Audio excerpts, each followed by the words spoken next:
The Galactic Academy's master forge hummed with the heat of 1,000 suns, channeled through quantum furnaces that could melt neutronium. Instructor Velkoth, a towering Craxian with scales like burnished copper, surveyed his class of 63 students representing 47 different species. "The trial of the blade," he announced, his voice reverberating through the cavernous workshop, "is the oldest tradition in warrior cultures across the galaxy. Today, you will each forge a blade worthy of your heritage. You have access to durasteel, plasma cores, molecular alignment chambers, and graviton shapers. You have one standard cycle. Begin." The workshop exploded into activity.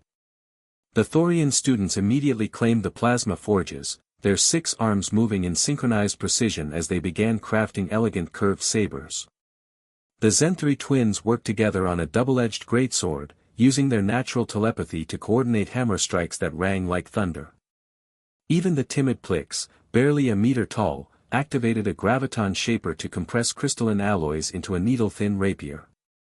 In the back corner, Marcus Webb stood motionless. The human had been an oddity since arriving at the Academy 6 months ago. While other species boasted natural armor, enhanced strength, or technological implants passed down through genetic memory, humans came with nothing but stubborn determination and a disturbing lack of self-preservation instinct. Marcus was no exception, average height, average build, with calloused hands and eyes that seemed to calculate something no one else could see. Velkoth approached, his clawed feet clicking on the metal floor. "Cadet Webb, the clock is running. Select your materials." Marcus looked up, then gestured to a waste receptacle in the corner. "Permission to use salvage, sir." The instructor's inner eyelids blinked in confusion. "The salvage bin? Those are discarded materials, structural rejects, organic refuse." "Exactly what I need, sir." Velkoth had taught for 300 cycles. He'd learned not to question human eccentricity. "Proceed." Marcus walked to the bin and began sorting through the contents while his classmates hammered, shaped, and aligned their weapons with cutting-edge technology. His hands moved with surprising speed, discarding twisted metal, cracked crystals, and burnt composites until he found what he was looking for, a long bone from the Academy's commissary, likely from some livestock creature served in the cafeteria last week. The Thorian nearest him, a student named Craxus, paused in his forging to stare. "Is the human making a joke?" "Humans don't joke about combat," replied Yenna, a Valdrine whose antenna twitched with curiosity. "I've studied their history. They're insane, but never about weapons." Marcus carried the bone to a traditional grinding wheel, an antique that most species considered decorative. He activated it manually, and the ancient stone began to spin. Then, with movements that spoke of muscle memory older than starlight, he began to work. The bone touched the wheel, and dust flew. Around the forge, the sounds of advanced manufacturing continued, the whine of plasma cutters, the hum of molecular assemblers, the sharp tang of superheated alloys. But gradually, students began to notice the human's methodical grinding. There was something hypnotic about it, something primal. Marcus worked the bone with patient precision, angling it against the wheel, checking its edge with his thumb, adjusting, grinding again. He didn't use any measuring tools, any computer guidance, any technological assistance. Just eyes, hands, and an understanding of edge geometry that seemed to be written into his DNA. "Instructor," whispered Plix, "what is he making?" Velkoth watched, his tactical implant analyzing the emerging shape. "A blade," he said slowly. "One of the oldest human designs. They call it a knife. From bone? That's primitive." "Humans are primitive," Velkoth replied. "That's what makes them dangerous." Time passed. The other students completed their weapons, magnificent pieces of technology that could cut through starship hulls, hold plasma edges, or vibrate at frequencies that could shatter molecular bonds. Each blade was presented to Velkoth for inspection, and each received a nod of approval.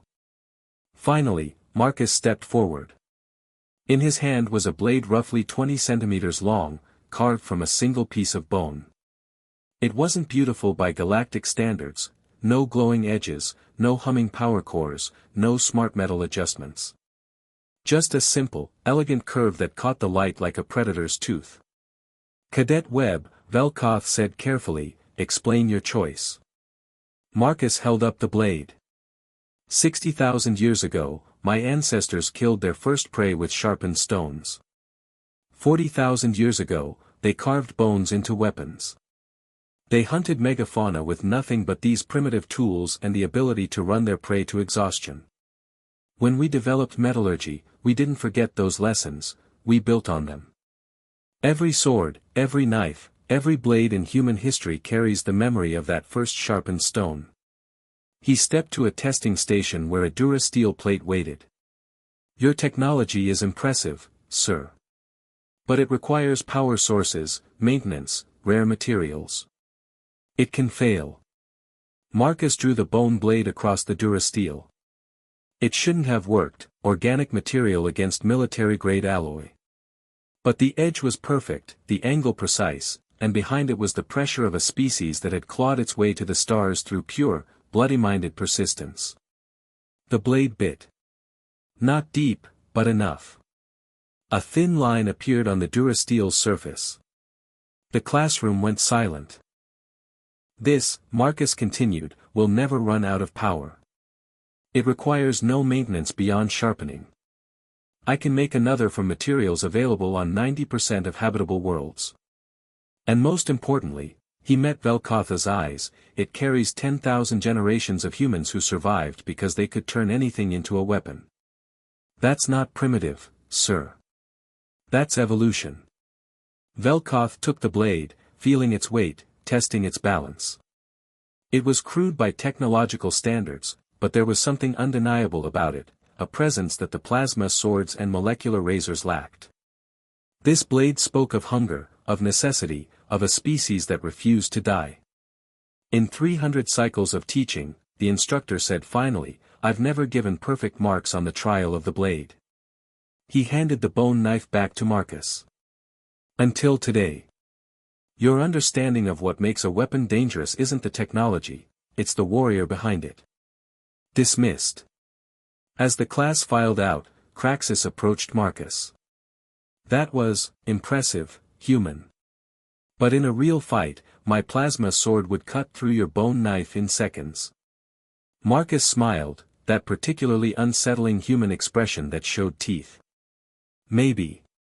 But I'd have 3 more knives hidden on my body, and I only need one good strike. That's the other thing about humans, Craxus. We don't fight fair. He walked away, leaving the Thorian to contemplate the disturbing realization that humans had spent millennia perfecting the art of killing with whatever was at hand. In the vastness of space, among species with natural weapons and technological marvels, humanity's greatest advantage had always been simple, they could turn anything into a threat. Even a bone from yesterday's lunch.